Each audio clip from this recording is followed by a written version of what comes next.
What's up, Brozones? Welcome to the Ozone and welcome to a deep dive into the world of Princess Quest. Of course, I mean the whole series of Princess Quest. Now there's 3 parts.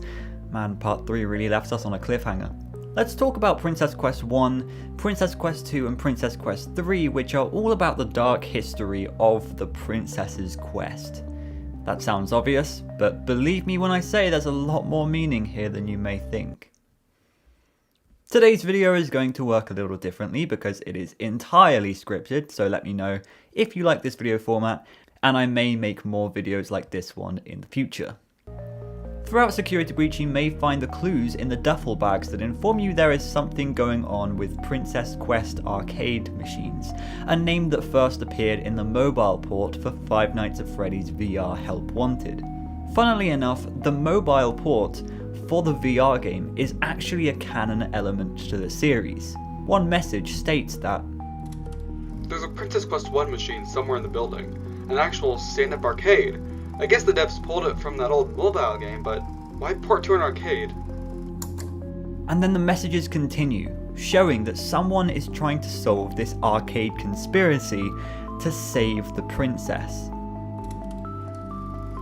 Princess Quest 2, it won't boot properly. No idea why, shuts down when I try to play it, like it's a personal attack. Doesn't matter anyway, I still haven't found Princess Quest 1. There's no record of a Princess 3 arcade, yet the cabinet is tucked away up in Phaser Blast. It won't work. Sometimes I hear it in attract mode, but I've never seen a single image displayed. It's too creepy. Leave it where it is. At least until I play parts 1 and 2. I did it! I did what you wanted. I beat parts 1 and 2. Why won't you turn on? What else is there? Tell me! They are working together. The arcades, they're hiding something. The glitches. Glitch them all at the same time. Then the princess will recognize me. She's testing me. I'm not yet worthy. The others are protecting it. Let me stay. I'm so close. Just one more night, please. I can save the princess. This person then left the Pizzaplex, whether or not they were fired or killed, and now it's Gregory's chance to save the princess. Play through the simple arcade games and you get to the Princess Quest ending, perhaps the best ending, where you save Vanessa from Glitch Trap, and the 2.5 of you are at rest, eating ice cream and looking into the sunset.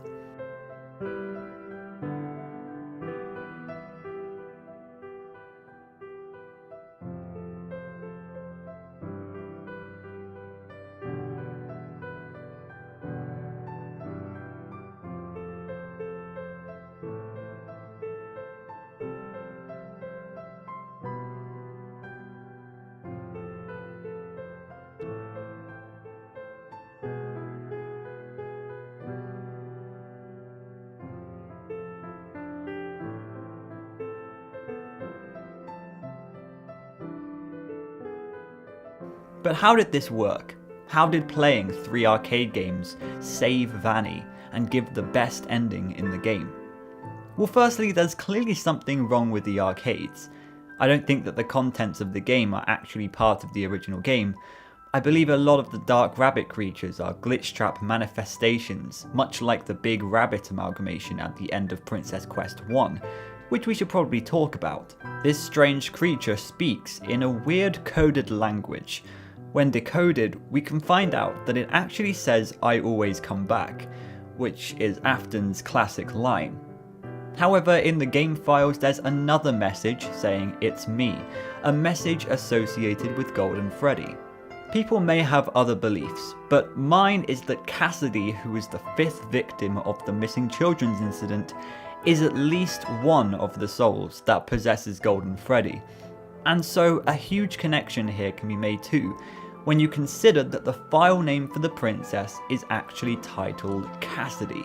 That's a lot to take in, so here's what I'm saying in simple terms. We all probably thought that the princess in Princess Quest when it first came out was none other than Vanessa, mainly because we play as her in FNAF VR and the 16 torches could represent the 16 tapes she listened to. However, through the game files it's pretty clear that the princess is actually Cassidy, and now that I've briefly explained what's going on here, I want to go into more depth with my personal views on the dark story of the princess, and how the ending of Princess Quest correlates with the ending of Security Breach. Trapped within the castle walls, the spirit of the Golden Princess awakens, seeking revenge on the man who ended her life. She holds a lantern out in front of her, an embodiment of her soul, her motive to spread light through the castle, helping the other trapped spirits to rest, and destroying the purple virus before it becomes too powerful. Subtly, it's the story of Cassidy after her death within the walls of the pizzeria. Herself and 5 other children were killed, their gravestones grouped together by a tree. But Cassidy is vengeful. She's prepared to torment Afton after what he has done to the poor children. She uses all of her might to face Afton, but it's not enough. He always comes back.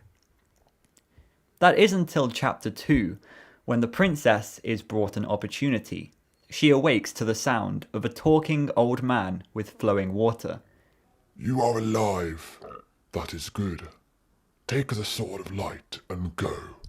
She takes the advice of the old man and uses her new powers to do more damage to Afton.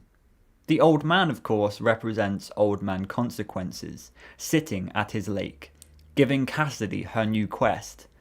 On her way, she finds a strange torch, which splits her spirit into 2. I don't have a full explanation for the lore implications of this, but it could somehow represent Shadow Freddy, knowing that it is quite literally a shadow of Golden Freddy. When she is done, she is brought back to her original room, where Old Man Consequences says, Congratulations, your quest is done. Time to sleep. Similar to how in Ultimate Custom Night he tells Cassidy to leave the demons to his demons. Rest your own soul. There is nothing else. Cassidy, as we already know, doesn't listen. She has put souls to rest. She has tormented Afton, but she won't rest her own soul and she won't stop tormenting him.